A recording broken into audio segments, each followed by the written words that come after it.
care about democracy? Is it just a buzzword, right? Is there something more about it? Look, the research really shows that democracy actually, in the long term, really matters for growth. And the reason it matters for growth is things that we've seen play out in China recently, right? So when you don't know what your citizens are thinking, when you can't hear them criticize the government, and that's a source of information. So when citizens can say to your government, this is what I think you are doing wrong. And it's not just about the involvement of elections, which are fair and free in India, but it's about the ability of citizens to organize and to dissent, and for media to be free. And so it's not just that these organizations have downgraded India into this hydro territory. It's not just about the name democracy, because after all, perhaps the least democratic country in the world, the Democratic Republic of North Korea, has democracy in its name. So it's not just a name, it's a set of institutions. It is the ability to criticize your government. Do you think that exists in India today? I'm very glad that you asked me this question at Oxford now. And I'm very, very happy to answer this. I just hope and pray I get a little bit time to answer it. That's very important. I have to put a certain context here. And yes, people measure democracy. Three indices. The World Freedom Index measures, the Economist Democratic Index measures, and we have varieties of democracy measure. One is from Stockholm, one is from the Economist magazine, one is from US. Now, my critique of the way they measure always is, if you look at the World Freedom of Index, the World Freedom House, the way they measure, they say, after 2019, India's democracy has taken a turn for the worse. That is the word they give. And very specifically, they attribute two things: removal of Article 370 in Kashmir and the NRC in Assam. The two things they clearly attribute. Now, for the sake of audience who are sitting here, they have to understand 1970, when the Freedom House Index started, it was done by one professor assisted by his wife for 20 years. As a single person, I just want a professor to just allow me for 2-3 minutes. I'll be very happy to hear your argument. 20 years, one professor. In 1990, the same professor who started this index, he said, I measure democracy in a country by my hunch and my belief. Now, all we are asking is, yes, everybody has got a right to measure democracy in a country. We want people to come and measure democracy, and experts like you to say.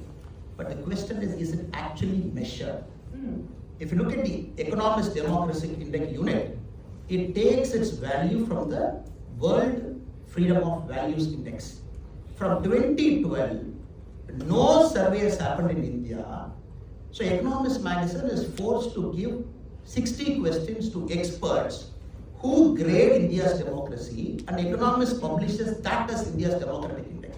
I'm only asking the audience and you whether it's a fair way of measuring a democracy. Maybe it's not. I'm just answering. I'm answering. Yeah.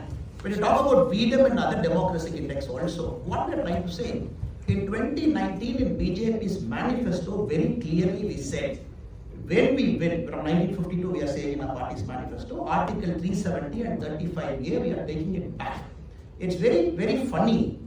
A democratic index telling me, because of removal of 370, we are giving you a lesser score in democracy. Only after, ma'am, I'm putting the question. In England, will you accept a girl born in Scotland, if she gets married outside Scotland, she will lose her right to property? Will you accept it happen in India? A girl born in Kashmir, girl born in Kashmir, if she gets married outside Kashmir, she loses the right to property. Article 370, by removing, we have given her back the property. So democratic index should have given us more score for removing this. I think, be that as it may, your answer is about, to my question about whether democracy has declined as measured by ability to criticize government. And you went. I'm coming to the second part. It's very important. Now let me finish, right? So you went to 370. It's not just about 370. Reporters Without Borders Press Freedom Index saw India drop 15 scores, right? So it's not just about Article 370. And I actually think, I'm not talking about policies now. And again, hypocrisy is there, but there's a clear correlation between, the ability of citizens to criticize their government and the information that government hears and effective governance. Right? This is well shown. Fair enough. It's a very important question. Right. So my question to you, which is a question I asked also at the start, is: do you think that there's space to dissent in India. Forget Article 370, forget the CA, forget the things that, right? I'm talking about the space to criticize government. Is that the same today in India? We have to appreciate and understand, ma'am. We have to appreciate and understand. In India, anybody is free to, if you look at all the prime ministers in the world, presidents in the world, and who gets criticized most, I can say it will be Prime Minister number one. I'm not again talking parochial. People can call names, people can call everything, people can abuse his mother. Even when the mother is dead, people can abuse. That is the level to which democracy is there in India. Second, we have to appreciate, when you say that nobody protested, the farm law was taken back because we listened to the people's protest. We have to appreciate. And we are a country where our minority brothers and sisters can sit in Delhi, Artery Road, block the traffic for 60-70 days. Still they are allowed to protest because of the Citizenship Amendment Act. If they have a problem, they can always speak. And India, you just have to understand, it's a very complex country now. And the law and order is a state subject. What happens in Tamil Nadu? Tamil Nadu, for example, I as a politician have multiple cases against me, again for freedom of speech by the opposite government. I have gone to the Supreme Court and correctly stated. Now we have to appreciate law and order, it is a part of the different state governments. Police is part of that.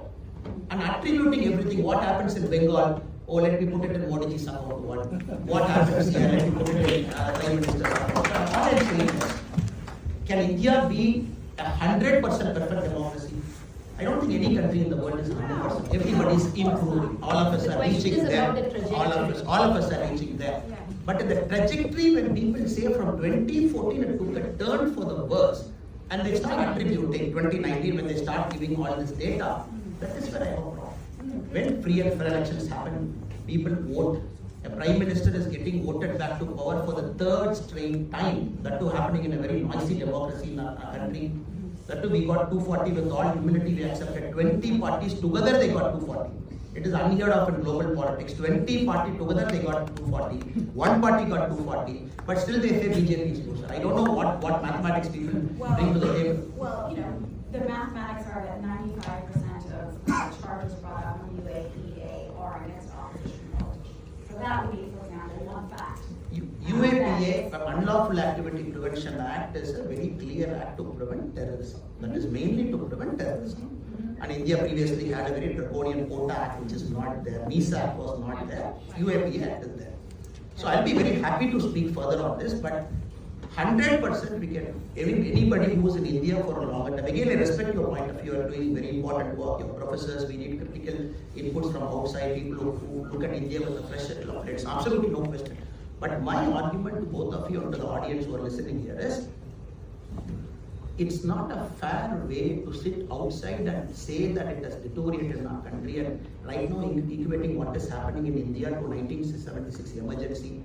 Now, people speak multiple languages. It's so noisy and anybody can travel outside and people can come to Oxford and criticize India and the opposite party. Sachin Pilot is a very dear friend, is a fantastic politician, no doubt. We respect everybody's view. But to say that it has taken a worse after Modi ji has come, I don't think it's a very fair assessment. Let's take some questions. I hope that we have a good number of questions. I expect that we would. So let